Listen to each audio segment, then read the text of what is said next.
Bonjour à tous, je voulais vous partager un passage du livre du ciel, tome 18, euh, où Louisa se demande comment obtenir ce don de la divine volonté. Comment concrètement? Eh bien, d'abord je vais demander à l'Esprit Saint de euh, venir s'emparer de ma bouche pour voilà, que ce soit Jésus lui-même qui parle à travers ma bouche et que je ne sois qu'un instrument pour toucher des cœurs et que des cœurs puissent recevoir la parole de Jésus et ses enseignements. Au nom du Père qui m'a créé, du Fils qui m'a sauvé et du Saint-Esprit qui me sanctifie. Amen. Jésus, c'est dans ta divine volonté que je vais lire ces différents passages pour que tu sois glorifié, Seigneur. Louisa donc se demande, puisque vivre dans la divine volonté, c'est posséder la volonté de Dieu, et que celle-ci est un don.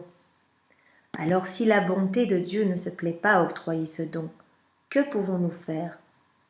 Jésus s'approche de Louisa et lui dit, ma fille, il est vrai que vivre dans ma volonté est un don, et que c'est même le plus grand don de toute l'humanité. Un don d'une valeur infinie, une monnaie qui augmente à chaque instant, une lumière qui ne s'éteint jamais, un soleil qui ne se couche jamais. Et que ce don met l'âme à la place prévue par Dieu dans l'ordre divin, à savoir la place d'honneur et la souveraineté dans la création. Se placer dans la divine volonté de Jésus nous remet à la place que Dieu avait prévue pour nous au commencement. Une place d'honneur en fait. Travailler en collaboration avec Dieu, le laisser agir en nous pour que tout soit divin et travailler à l'avènement de son royaume.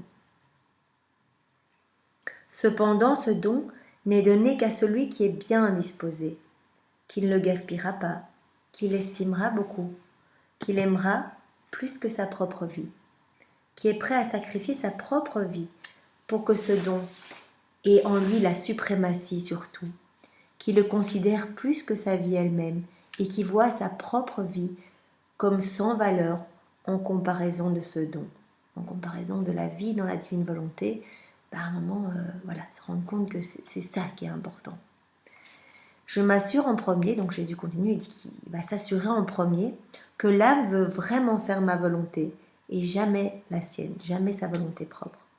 Que l'âme est prête à n'importe quel sacrifice pour faire ma volonté. Que dans tout ce qu'elle fait, elle me demande toujours ce don, ne fût que comme un prêt. Donc vraiment, Jésus va regarder si vraiment c'est quelque chose que l'on veut. Bien, c'est quelque chose qu'on va faire une fois comme ça, et puis on va oublier, on va replonger dans notre vie. Ou si c'est vraiment quelque chose qui est important, on désire ce changement dans notre vie et on lui remet notre cœur. Et à chaque instant, voilà, dès qu'on s'en rappelle, Jésus, viens faire ça en moi. J'aimerais vraiment que tu viennes vivre en moi, que tu prennes ta demeure en moi. Je voudrais vivre dans ta volonté. Eh bien, Jésus, donne-moi cette grâce de la souvenance de me rappeler à chacune de mes actions de t'appeler. Quand je vois qu'elle ne veut rien faire si ce n'est à travers ce prêt de ma volonté, je la lui donne. Il la donne, en cadeau. Peu importe notre état de péché, peu importe notre mauvais cœur, notre intention et notre persévérance à le demander, eh bien, fait craquer Jésus. Il dit, mais voilà, moi je le donne en fait. Il a tellement soif d'amour que mais il ne résiste pas en fait. Si on lui demande, voilà, malgré notre vie, malgré nos faiblesses, eh bien, il s'installe en nous.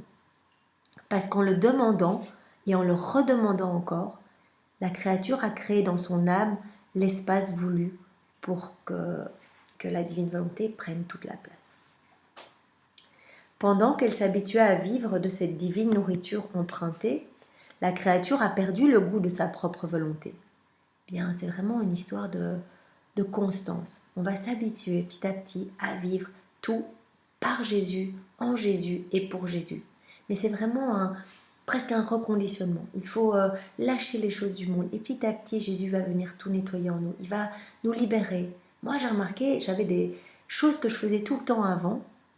Eh bien, petit à petit, parce que ce ne sera pas du jour au lendemain, eh bien, le Seigneur m'a dépouillé de ces choses-là. Merci Seigneur. Vraiment des choses qui n'étaient pas, pas super bonnes. eh bien, maintenant, voilà, je ne le fais absolument plus. Il va venir nettoyer petit à petit dans votre âme. Mais il faut persévérer, il faut tous les jours redemander sa divine volonté. Le matin, vous vous levez, les actes préalables. Première chose à dire, Jésus, on ouvre les yeux dans notre lit. Jésus, je t'aime, je te donne toute ma journée.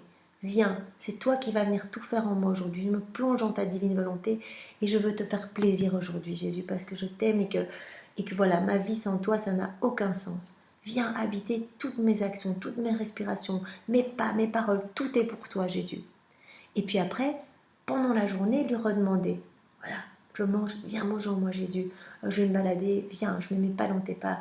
Vous regardez quelque chose, eh bien, viens regarder en moi, Jésus. Le réappeler. Ça s'appelle les actes préalables le matin, et puis après des actes qu'on va répéter pendant la journée. Eh bien, il dit que c'est cette constance, cette persévérance dans la demande qui va créer ce vide et ce nettoyage, en fait. Il va venir nettoyer les mauvaises choses en nous pour laisser la place à sa divine volonté. Et la créature va ainsi, en redemandant, perdre le goût de sa propre volonté. Son palais s'est ennobli et elle ne veut maintenant plus revenir à la vile nourriture de son ego.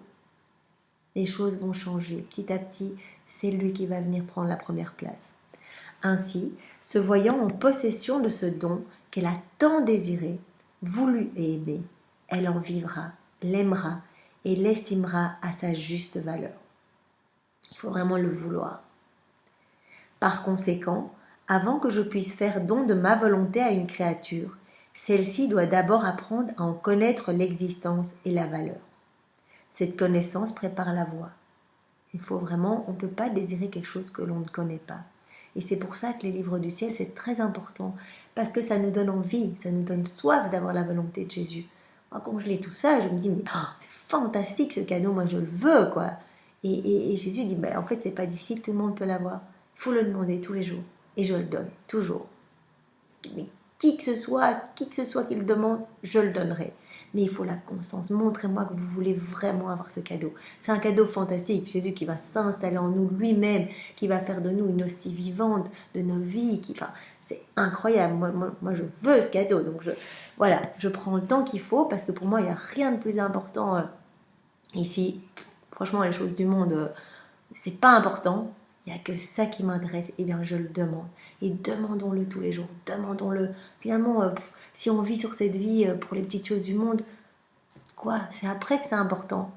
Donc ça, c'est vraiment, ça doit être notre priorité. Cette connaissance, donc il faut apprendre à vraiment comprendre ce qu'est la divine volonté par les écrits de Louisa. Il y a 36 volumes et le Seigneur nous invite vraiment à, apprendre, comprendre sa divine volonté. Alors, même si on lit et on relit, il y aura toujours, c'est tellement immense que, on ne pourra pas contenir toutes ces connaissances, ni tout cet amour. C'est impossible, on comprendra à notre mort.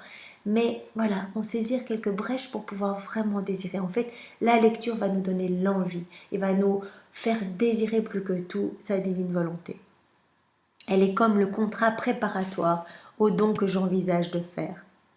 Et plus je donne de connaissances à l'âme sur ce précieux don, plus elle est stimulée à le désirer et à le solliciter. Et à solliciter le divin signataire d'apposer sa signature finale, confirmant ce don. Le signe que je veux faire le don de ma volonté dans les temps actuels et que je me préoccupe de le faire connaître. Vous voyez, on entend de plus en plus parler de la divine volonté. C'est vraiment quelque chose que Dieu a décidé et ce sont les temps maintenant. Maintenant, Jésus veut que nous entrions dans ce troisième fiat de la sanctification par le biais de sa divine volonté. Il nous donne tout, mais saisissons cette chance et devenons meilleurs et laissons-le agir. Laissons-le agir pour qu'il puisse vraiment réagir à travers nous dans ce monde. Parce que le diable prend trop de place. Vous voyez, même dans les films, dans les clips, dans tout ce que l'on regarde, on peut voir l'empreinte du mal. Vraiment, moi, ça me rend triste. Je vois même dans des petits films qui sont pour les enfants, il y a déjà des choses qui sont mauvaises, qui imprègnent le cerveau. Et comme on devient ce qu'on contemple, eh bien, arrêtons de contempler de vilaines choses. Contemplons Marie, contemplons la vie de Jésus à travers ses évangiles. Contemplons, contemplons dans les écrits du ciel toute la grandeur de l'amour de Jésus. Lisons les heures de la Passion. Le temps que vous allez passer à regarder un film qui va probablement salir votre âme, eh bien, passez-le à faire 1 heure pour Jésus, au nom de tous, dans la divine volonté, 1 heure de ces heures de ces 24 heures de sa Passion. Et consoler, réparer avec Jésus. Et je vous garantis que c'est magnifique ce qui se passe dans le spirituel quand on fait quelque chose dans la divine volonté et que l'on prie. Imaginez, c'est Jésus qui vient prier en vous. Et donc cette prière est magnifique et divine. Et c'est Jésus qui vient refaire ses réparations à travers nous. Bien, donnons ce temps pour Jésus et contemplons les choses du ciel plutôt que les choses de ce monde. Par conséquent, ma fille, sois attentive et ne laisse rien se perdre de ce que je t'ai manifesté concernant ce don. Si tu veux que j'appose ma signature finale sur ce cadeau, qu'il me tarde tant d'offrir aux créatures. C'est vraiment la volonté de Jésus de nous offrir ce cadeau qu'est la divine volonté. Alors Jésus rajoute dans le tome 12, 27 février 1919, « Ce sera une ère de vraie liberté. » Donc vraiment le royaume de la divine volonté donnera la liberté pour la créature de prendre tout ce qui est de Jésus. C'est un cadeau énorme. On va pouvoir se servir dans tout ce qui appartient à Jésus, à Marie, au ciel. Oh, quel libre cours connaîtra mon amour. J'aurai le champ libre en tout, plus aucune entrave.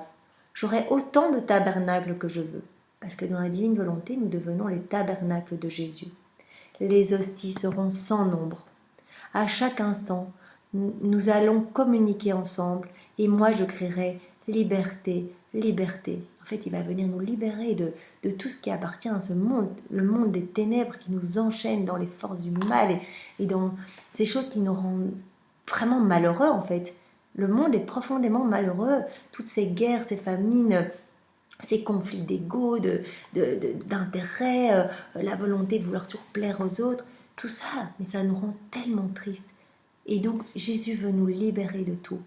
Venez tous dans ma volonté pour jouir de la vraie liberté.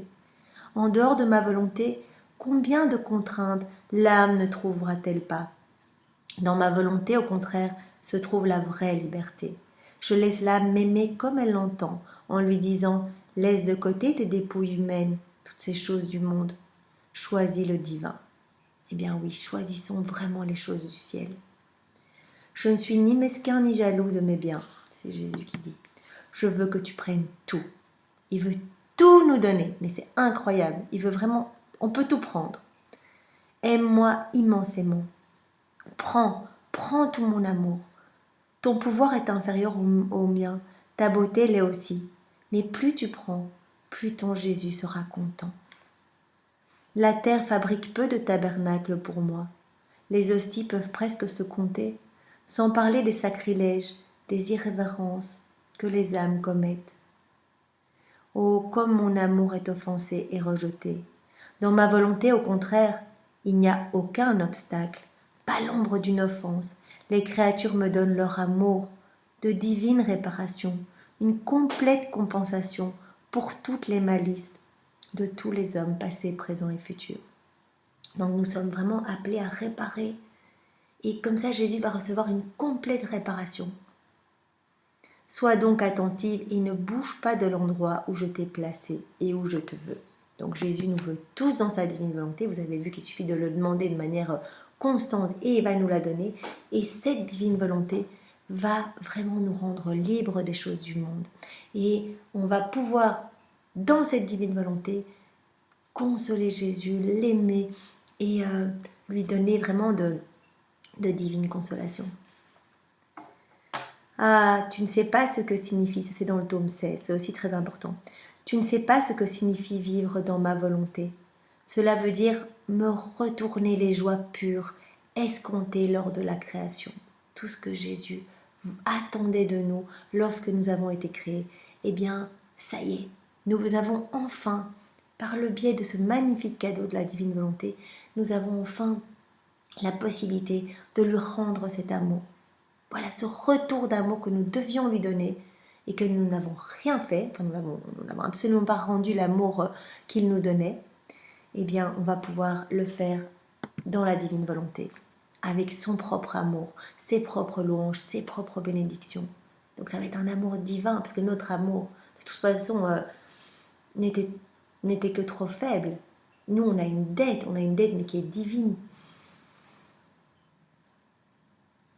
Cela veut dire que vous allez enfin pouvoir m'enlever toute l'amertume que la perfidie humaine m'a causée, presque dès le commencement de la création. Cela signifie un échange entre la volonté humaine et la volonté divine. L'âme liant sa vie à la mienne et ma volonté se préoccupant de remplir l'âme de joie, d'amour et de bienfaits infinis. Nous, on n'a qu'une chose à faire, le désirer et le désirer ardemment. Et après, c'est Jésus qui va s'occuper de tout. C'est lui qui va remplir notre âme de joie, c'est lui qui va nous nettoyer, c'est lui qui va nous épurer de tout ce qui est mauvais.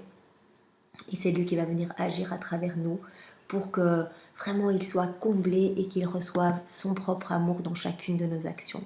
Que nous puissions le glorifier, que lui-même en fait se glorifie en nous, que lui-même s'aime à travers nos paroles, que lui-même se bénisse à travers nos bénédictions, que lui-même soit charitable à travers nos mains. C'est fou, moi je trouve ça exceptionnel.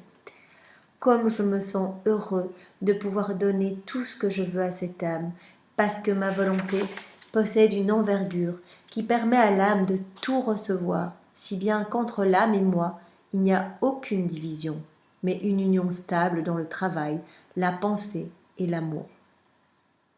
Ma volonté compense en elle pour toute chose. Ainsi, nous sommes en parfait accord et en communauté de bien. Tel était notre dessein lors de la création, le faire vivre comme notre Fils et placer nos biens en commun avec lui, afin qu'il soit heureux en tout et que nous soyons réjouis par son bonheur.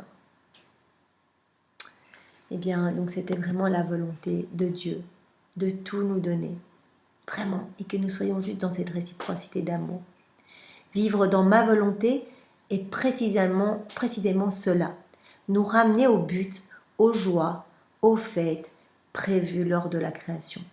La vie n'aurait été que fête et joie, qu'amour, que glorification pour le Père. Tu dis que je devrais cacher cela à mon église ? C'est Louisa qui lui dit à un moment, mais c'est peut-être un message qui est trop fort pour l'église. J'aurais tourné le ciel et la terre à l'envers, j'aurais submergé l'homme d'une force irrésistible pour faire connaître ce que sera l'accomplissement de la création. Vois-tu combien je suis intéressée à ce que l'on vive dans ma volonté, laquelle met le sceau sur toutes mes œuvres. Vivre dans la divine volonté va apposer le sceau divin sur toutes les œuvres que nous allons faire. Toutes les œuvres de Dieu vont recevoir le sceau de sa divinité par nos actions dans la divine volonté.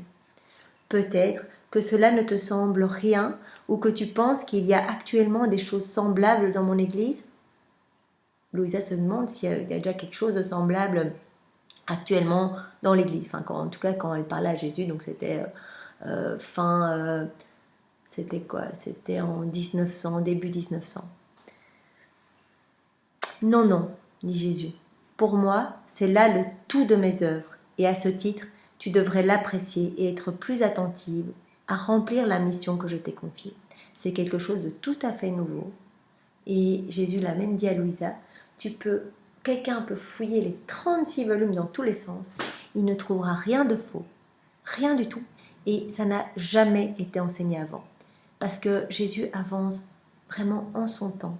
Et c'est maintenant le moment où ça doit être révélé. Enfin, ça fait déjà une vingtaine d'années que c'est en train de se déployer. Mais les âmes commencent à être touchées. Vous voyez que tout s'accélère dans le monde et que ce cadeau doit arriver maintenant. Nous arrivons vraiment dans ce règne de la divine volonté, ce troisième fiat, le fiat de la sanctification. Et c'est un décret, c'est comme ça. Dieu l'a prévu, donc ça se passera. Le Père a autorité. Pas croire que nous, par notre petite volonté propre, on va empêcher ça. Cela va arriver.